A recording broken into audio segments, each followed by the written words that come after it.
Episode 3. In the first two episodes we had seen the start of the story of Europe and Napoleon, looking at how the military prodigy would be able to develop, as well as some of the factors that had gone into his success. We had seen some of the events that had constituted his time in power, some of the battles he would come to take part in, and some of the consequences of those battles. We started with a look at the world of Corsica from 1769 and the experiences the island would go through as time moved forward. We had also looked at the young Napoleon's life, from his stretch in education at École Militaire and the flashes of what was to come that would show themselves at various points in time there, to the regions that Napoleon would pass through at this early stage of his life, regions and areas the likes of Valence and Auxonne.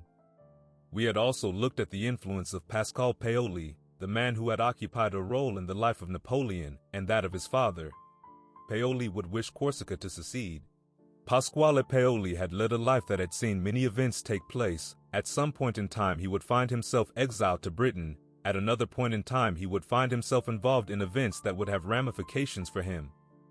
An expedition to Sardinia in which Napoleon was also involved. Some other point in time would also see Corsica under control by some of his supporters.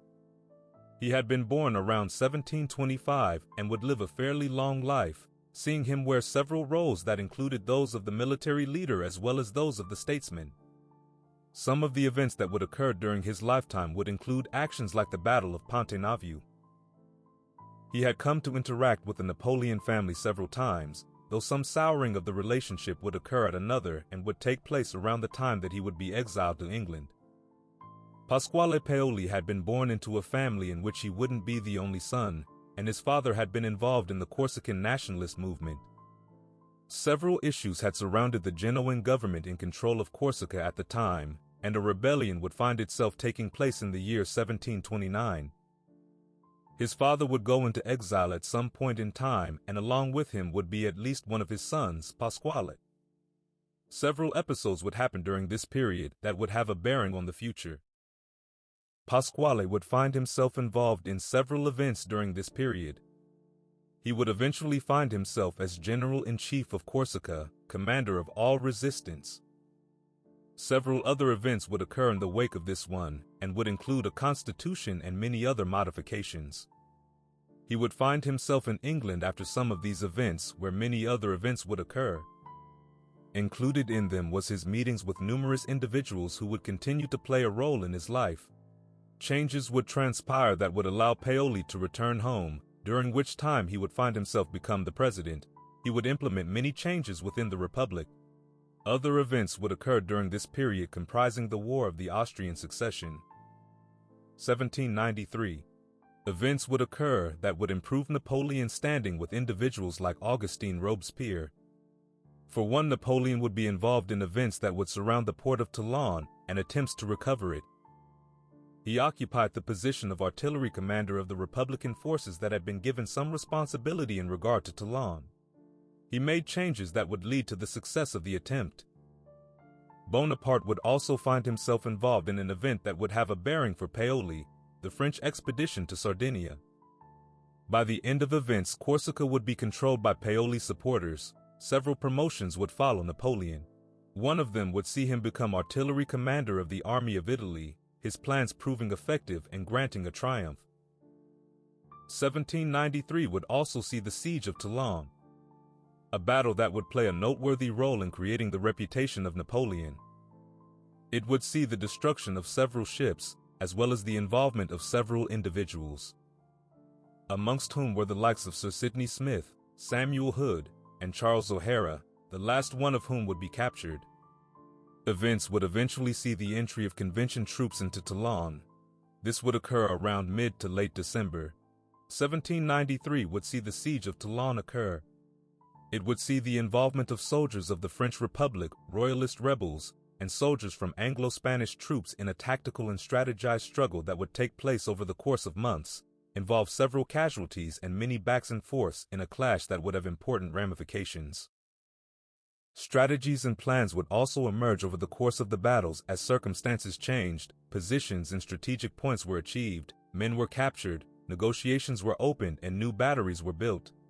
At some point in time, the the French would launch an attack on Little Gibraltar. They would gain new locations, but this progress would not be without cost for the French. The events that would occur in the siege of Toulon would be important for several reasons. Not least of all was the tactical importance that the port of Toulon played, as well as the ships that had been present there, ships that would eventually find themselves being destroyed. Before the events that had happened, several occurrences had taken place, including the arrest of several individuals. Some of these episodes would lead to unrest. The unrest would occur across several French cities. Toulon would see numerous episodes occur in it and also see the Jacobin Club evicted, the rise of the Royalists, and the entrance of troops in support from the Anglo-Spanish fleet. This would see the involvement of a man known as Baron Xavier Lebré d'Imbert and British and Spanish admirals, including Sir Samuel Hood. Several events would occur which would lead to the rising of the French royal flag. Amidst some of the events that would occur at Toulon, the fort would be given over to the British Navy. Conflict over the port with all its importance would also come about. This conflict would see the involvement of many individuals from various places and with different agendas. Into this situation, with the escalating tension and with many things riding on it, would enter the French Republicans along with several notable individuals. Amongst them were Jean-François Cartos, Napoleon Bonaparte, and Jean-François Cornu de la Poype. In the course of events that would occur, Napoleon would be involved in several events, including those that would see the French build several batteries that were there to challenge those that were in possession and in use by the British. The events would also see him involved in some of the attacks, which would eventually see him injured in the fighting at one point in time. Several other individuals would also play a part or role in the events that would unfold over the course of the siege. Many events would occur which would call for changes in tact when things went wrong for one or the other side. It even saw changes in personnel over the course of the siege. The eventual result of the siege would be French Republican victory. But many other events would occur during the course of the siege. We will take some time to explore a bit of the events as well as their importance to the overall wars. We will also look at how they would come to play a role in the overall outcomes of the siege. And in addition, explore the role that Napoleon would come to play in the events. Toulon would be an important region for several reasons, including its ships and other factors. It would be especially important for the Republicans in some of what they aimed to achieve. By the end of the events that would occur in the episode prior to the siege, Toulon would raise the royal flag. It is thus how we arrive at events that would occur during the siege and would see the reaction of the Republic to the events. Toulon would see the arrival of several troops, amongst whom were the troops under leaders like Jean-François Cornu de la Poype. On the British side, the batteries that were there were Fort Mulgrave, St. Philippe, St. Come, and Saint-Charles, and they would collectively be called Little Gibraltar. The French, on the other hand, initially had the mountain, but with time and through the efforts of the French, amongst whom would be Napoleon playing an important part and active role, some more batteries would be added to it. These batteries would include those called sans-culottes, Jacobin, Men Without Fear, and Chassé-Caking. The present Bonaparte would make moves to acquire more equipment. This would be aided by supplies and additional men from the surrounding population, which was in part thanks to the influence of some of Bonaparte's friends. Another event that would occur would be the sending of a letter of appeal to the Committee of Public Safety by Napoleon, in which he asked for help. He would spend some time planning and coming up with ideas. Some of the plans which would involve actions that were designed to reduce and block some of the supplies for Toulon, as usually occurred in a siege. In addition to some of the actions that Bonaparte had done above, Bonaparte would also find himself playing an active part in the fighting. He would even find himself being injured at a later point in time. Events would see the replacement of Cartos by François-Amédée d'Oppet, but he would in turn be replaced by de Gamier, a man who had been active within the French army for years. De Gamier had been born in 1738. In his career, he would find himself associated with naval batteries at least one point in time. Under him, several batteries would be added and constructed, and conflicts would continue. At a point in time, the Anglo-Neapolitans would be able to attack, capturing a battery. A counterattack from Bonaparte's side would follow. During some of these events, a British general would be captured. He would go by the name of General Charles O'Hara, and his capture would lead or at least contribute to several events. Amongst some of the events would be negotiations.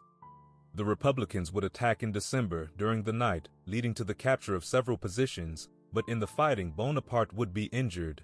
Evacuation would be the decision of the Allies. This would also involve a decision to take steps in order to destroy ships that were present, which had so much importance to the French. Without the ships, their challenge of British naval power would be at least weakened. The French were aware of this importance. Events would see the involvement of several individuals, amongst who were people the likes of Longara, Charles O'Hara, and Smith. Though some challenges would be encountered during some of the events. At some point in time, the ship HMS Vulcan would be utilized as a fire ship as it was set to the flame. Other ships that would be targeted during this period would include a ship that had been previously captured. Added to this as well were some French ships that found themselves present there during the events that had occurred. Amongst some of them would be the Montreal. Some of the ships of the British side that would be present and play somewhat of an active role in the events that would occur would include the Britannia and the Union. Things would see several casualties in an event that would see shots fired and structures and buildings set aflame. At one point in time, the Iris would explode, and in the events surrounding it, several individuals would lose their lives on the ship Union. Also present during some of these events would be Republican prisoners who would play an active role in some of the proceedings of the episode. Forces against the Republicans would at some point in time turn their attention towards the old arsenal, aiming to set ships within it also aflame, but they would be stopped by several factors, including the presence of Republican forces. Smith, who would be present and involved in some of these events, would at some point in time decide to withdraw from Toulon. Several individuals would be able to leave and evacuate from Toulon. Numerous changes would occur in the aftermath, including Napoleon's departure to take up a new role. Plebiscite February 1800. Several other changes would follow that would increase Napoleon's power. Regional revolts existed during this time as well, and they would be responded to. Other changes would also take form, some of them to do with newspapers, as well as some to do with taxes, finances, and other issues. Other aspects of France would also undergo some level of change. Some period in the course of events would see Italy see the presence of Bonaparte as he and an army would find their way there under him. This event would be followed by a successful capturing of Milan by the French that followed months after, around June. The course of events during this time and the battles that occurred would lead Austria to sign an armistice and would have an impact on northern Italy. Other events would occur at Hohenlinden following the reignition of conflicts between the French and Austrians. A treaty by the name of the Treaty of Luneville would eventually be signed in the year that followed. 1802, March, signing of Treaty of Amiens. Battle of Austerlitz, 1805. This incident would occur in the wake of years of war on the European continent, which had seen many prominent conflicts, amongst which were the Battle of Marengo. The Battle of Marengo had ended with French victory. It would involve several individuals. It would see fierce fighting, and would also see the participation of the French Republic, on whose side were people the likes of Napoleon Bonaparte, Louis Desaix, and Jean Lannes. It also saw the Habsburg monarchy, on whose side was Michael Melis. At the end of the fighting there would be dialogues, which would see the involvement of Melis, and would see the Austrians withdraw from some of the regions they were in. Other battles had also occurred in the time between episodes. Several coalitions had been formed in the time that had passed, and some of the wars of the coalitions had been fought with varying outcomes for each war. The first war of the coalition had seen many battles. Each subsequent war after the war of the first coalition would see numerous nations take up arms against Napoleon and the French. Amongst the nations that would be involved would be Austria, Great Britain, Spain, the Kingdom of Naples, the Ottoman Empire, Russia, and several others. Some of these battles would see significant individuals take the center stage. 1803 had seen the renewal of that continual fight. The Battle of Austerlitz would be a battle that would prove important even after it was fought. It would be part of the war of the Third Coalition. It would see the involvement of several troops, many casualties, and tactical and strategic moves. Moves that would at times work but at other times fail, with consequences. Many soldiers would be present during the fighting, which would see fierce conflict, with some of the soldiers having been involved in other battles before it. Also present would be leaders who would also have the experience of previous battles that had been fought not only in these Napoleonic wars, but in other wars before them. The battle here would have important repercussions for the overall wars, and many important events would occur in its aftermath, including treaties that would be signed. Other significant events had preceded this battle, including those that would occur during the Ulm campaign with its many outcomes. The Battle of Austerlitz would see many actions by Napoleon that would lure the Allies into acting in ways that would, with time and with new perspectives, prove to be actions that would work against their favor. Some of these actions would indicate to the Allies that the French army was weaker than it actually was. To aid with this effort, Napoleon would employ many tactics that would be coordinated amongst several individuals. Over the course of the battles as well, several people would be captured and would become prisoners. The Battle of Austerlitz would see numerous troops and numerous central figures as well as many casualties. Napoleon's strategies would be very impactful on the outcomes of the battle. Probably without them, a victory would have been hard to achieve. The victory would consequentially be remembered and remarked upon for years following its events. This was added to the impacts the victory would have and the changes that would come in its wake, including territorial ones, as well as widespread changes that would come to impact both those present at the conflicts and those that were absent. Some of the decisions from the treaty that would come from it would see the Russian troops be able to come back home from where they had been situated. It would occur in 1805. The fighting would see many strategic acts that were made in order to draw the attack of the Allies. And in its aftermath, misgivings would form in the minds of certain individuals, amongst whom was Emperor Francis. After it, the Peace of Pressburg would come to be. Prior to this Peace of Pressburg, other treaties had been signed, included amongst which were the Treaty of Campo Formio and the Treaty of Luneville. But the peace would be destined to be broken in the future. Many factors would remain preventing peace from being attained. In addition to these changes was the Confederation of the Rhine. In the period before the battle, Austria had recently implemented changes within its army, and at the helm of some of these changes would be a man known as Karl Mack. The Allies' numbers would be bolstered by arriving troops. Napoleon would be planning for a potential invasion of England, something that wouldn't eventually happen. The army that would be amassed would be known as the Army of England or the Armée d'Angleterre, and would be consisted of several numerous individuals with various origins and stories constituting their lives. During the period prior to the battle, things would change, and Austria and Russia would be a concern for Napoleon that he would be forced to address. Ulm would be a fortress of interest in the events that would follow, and maneuvers made by Napoleon and his forces would eventually result in the capture of several Austrian troops in a maneuver that would yield a lot for the French. In the Battle of Trafalgar, which had involved the French, Spanish, and the British had gained a victory which would have several impacts.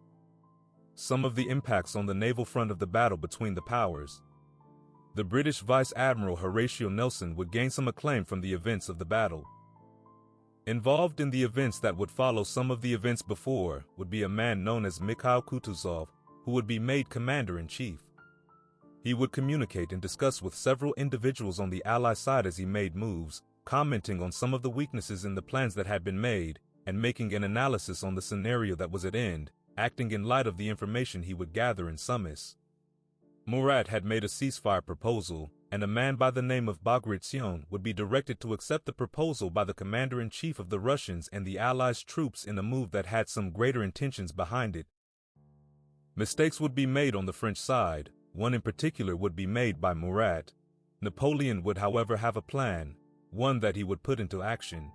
Amongst the parts of the plan would be convincing the Allies that the French were weaker than they were and drawing them in. This would be enhanced by personal performances by Napoleon himself, which would add to the picture of weakness when he had a meeting with Prince Peter Dolgorukov. These actions would contribute to the Allies' decision to attack, and this would lead to the eventual outcome that it did. The treaty that would be signed after would signal territorial impacts and lead to many changes that would come to affect several individuals across a large territory. Other changes that would come as a result of the battle or would be contributed to by some of its outcomes would include the dissolution of the Holy Roman Empire and the establishment of the Confederation of the Rhine. Prior to the battle, several other events had occurred throughout the European continent, with many struggles occurring over a space of time. Amongst some of these battles would be battles like the Battle of Valmy, the Siege of Mainz, the Battle of Arlon, and the Siege of Toulon. These had come to constitute some of the battles of the War of the First Coalition. The War of the Second Coalition would see battles like the Battle of Novi, the Battle of Castricum, the Battle of Montebello, the Battle of Marengo, and several others involving numerous events and individuals. Now the War of the Third Coalition was occurring and had seen events like the Battle of Ulm, the Battle of Caldiero, and others. The Battle of Austerlitz would be amongst the battles of the War of the Third Coalition and would be an important battle in the whole Napoleonic Wars. Battle of Jena-Auerstedt, 1806. It ended in victory for the French forces, in a conflict that would see fierce fighting and would also result in important changes in territory. The aftermath of the battles would also see massive changes and promotions for certain people, including Marshal Davout, who would gain some acclaim through his actions in the battle. Some of the changes that would occur here would remain in effect until well into the future. Certain aspects of the battle would be important, including issues to do with information and how it was to be communicated within the army. Such factors would play a role in defining the outcomes of the important battles. Other aspects of the battle would be affected by weaknesses within the Prussian army that would find themselves manifesting at several points in time within the fight, whether it was a loss at some point or the decisive mistake at another. Some of these factors would add up and play their roles throughout the battle in a concerted and additive effort that would end in the defeat of the Prussians and a triumph for the French.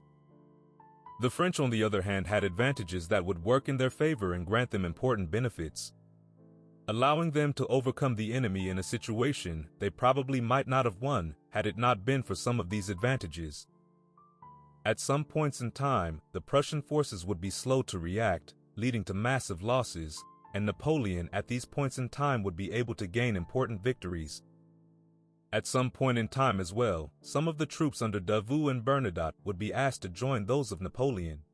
It was during an attempt to join Napoleon that Davout and his men would enter a situation that would have important repercussions on many outcomes.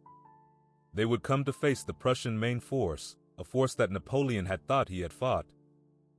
Outnumbered and facing these forces, with many men before him, along with several notable individuals on the Prussian side, including individuals like Friedrich Wilhelm Karl von Schmettau, Davout would be able to win a victory that would win him some compliments in the battle that would be known as the Battle of Auerstedt. Over the course of the battles that would see several casualties in a battle for which many locations would be important, and in which strategy, efficiency, adaptability, and speed of response would play a part in determining the outcomes. A characteristic of Napoleon that would at times shine through this battle and in many others was the way Napoleon would be able to adapt himself to different situations and respond quickly to developing situations. By the end of the Battle of Jena, the Prussians would have lost many men, and the French would have won a considerable victory. Several individuals on the Prussian side would be captured and kept as prisoners. The battle at Jena would start, and some of the initial actions of the battle were French attacks on Prussian forces. One point in time would see Ney in trouble and receiving severe attacks from the Prussians, a position from which he would have to be rescued from, simultaneously weakening parts of the French army. The Battle of Auerstedt would end in the withdrawal of Prussians.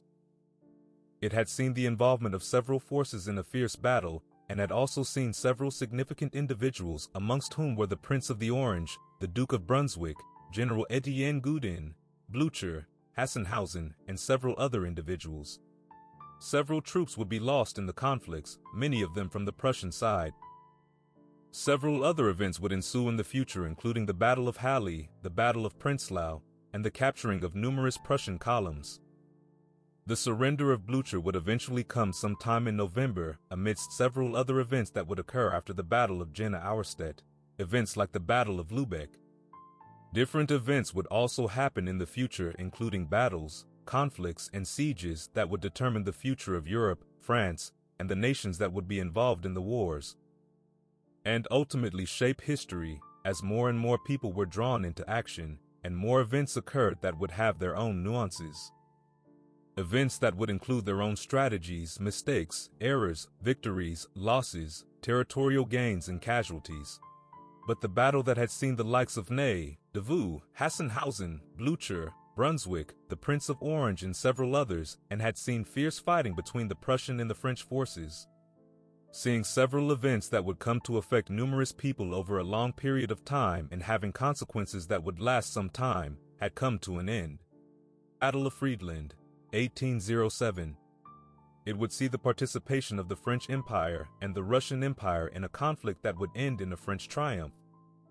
The events would occur sometime in June and would see the involvement of several people, amongst them Michel Ney and Jean-Baptiste Bernadotte, and on the Russian side, individuals like Bennigsen. The victory would eventually see the Russians' departure. Discussions would occur after, and the treaties of Tilsit would result. Territorial changes would also occur in the after-effects of the Battle of Friedland. Prior to these events, the Battle of Eylau had occurred. Tensions had also risen between France and Prussia. The Prussians had made demands of the French, amongst which were demands that they withdraw from certain areas.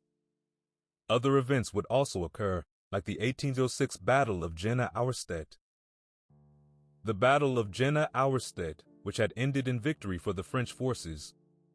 A conflict that would see fierce fighting and would also result in important changes in territory. The aftermath of the battles would also see massive changes and promotions for certain people, including Marshal Davout, who would gain some acclaim in the conflict. Some of the changes that would occur here would remain in effect until well into the future. At some point in time, the Prussian forces would be slow to react, leading to massive losses, and Napoleon at these points in time would be able to gain important victories. At another point in time, some of the troops under Davout and Bernadotte would be asked to join those of Napoleon. By the end of the Battle of Jena, the Prussians would have lost many men and the French would have won a considerable victory. Several individuals on the Prussian side would be taken and kept as prisoners. Events at the Battle of Eylau would involve conflicts between forces. Under Bennigsen, fight the French troops in a fierce battle that would be affected in some way by the weather. It would see massive casualties on either side. Present during the battle would be several notable people who would continue to play varied roles in the way the events unfolded on the day, in a battle that would involve formations, strategies, and battles in a complex web that would influence numerous lives. Whether they were there on the battlefield, actively taking part in the conflict, or they were at home, the fate of many would depend on some of the actions that would occur at the Battle of Eylau. Some of the events would have aftermaths that would continue to have an effect on many other circumstances. Following the events of the Battle of Eylau, the Battle of Heilsberg would occur sometime after. It would play its own part in the Napoleonic Wars, and would follow other events like the Siege of Danzig, which had seen the contribution of Friedrich Adolf von Graf-Kalkreuth, as well as the French represented by personalities like François-Joseph Lefebvre. Other events that had occurred in the general period had seen the involvement of Ney, as was seen in the Battle of Gutstadt-Diepen, which would occur in June. A battle that would see many events occur during the course of its duration.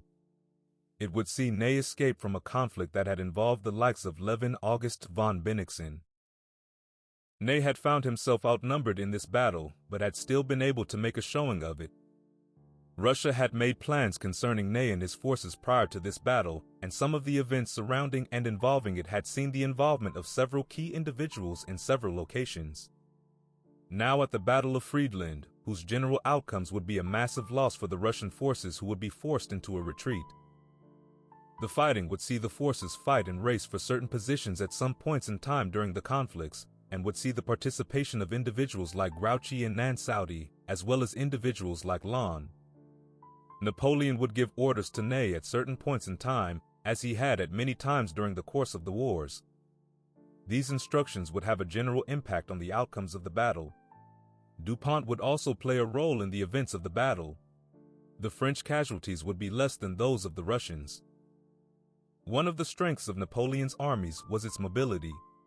This would come to play a role at certain parts of the conflicts like it had at other critical battles that had preceded it, giving key advantages that could be used to overcome the opponent. The ensuing negotiations at Tilsit would see many important changes and would see discussions occur between several parties. Amongst them would be Napoleon and Alexander I.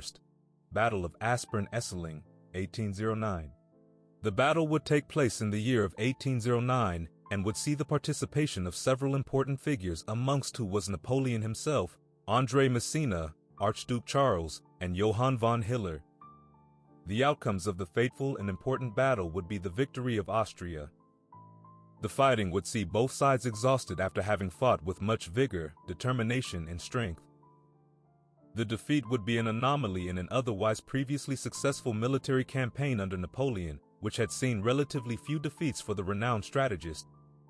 At least one other defeat for the French Republic had come in the form of the Battle of Trafalgar, which had occurred in October of 1805.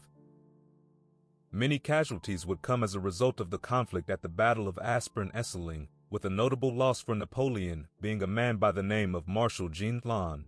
Other individuals who would fall due to the conflict would include Louis Vincent Joseph Leblanc de Saint-Hilaire.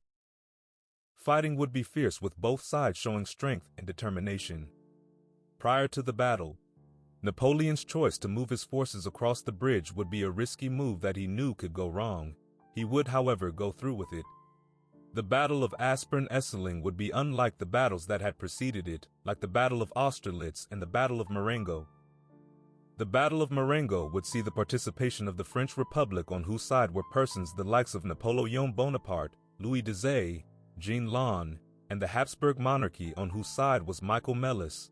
At the end of the fighting, there would be negotiations which would see the involvement of Melas and would see the Austrians withdraw from some of the regions they were in. Other benefits would come from the Battle of Marengo, including an improvement in Napoleon's political position and an enhancement in the way that some people viewed him. It would also grant him more power from which he could carry on some of the things he had wanted to accomplish. Prior to the events that would occur during the battle, another failed attempt had been made by the French to cross the Danube. This would be hampered, with resistance being encountered by the French troops. The French afterwards would then choose Lubao as a point of crossing, and many of them would arrive on the island. The Archduke would have his own plans. Given the circumstances that he was in, Napoleon would know that the crossing would have its risks. He would therefore try to mitigate some of these and preempt some of the possible challenges that would come from the crossing. The crossing would go on for hours and hours and would see numerous troops move. Dangers would also exist in other aspects of the crossing. The battle would start at some point in time and would see the involvement of Hiller on the Austrian side. Much of the fighting on the day would be remarkable for the strength and the determination that was shown by both sides. The Austrian columns would meet challenges in what they were trying to achieve, as ground would be difficult to gain, and a lot of it would still be in the possession of the French throughout some of these moves. Numerous individuals would be drawn into the fighting. Napoleon's center would move towards the artillery of his opponents. Fierce fighting would occur, but the French would also meet their own challenges, despite being able to chase away some of the Austrian gunners from their positions. Over the course of the battle, fighting would occur at various points and would involve several different persons, as fierce fighting would be seen on both sides in a battle, with moves and countermoves made between the warring sides. At some point in time in the fighting, the French and Austrian armies would be very near to each other. Involved in the fighting would be individuals like Massena and Rosenberg. Attacks and counterattacks would see fierce fighting between the two forces, but things would eventually end badly for Napoleon and his forces.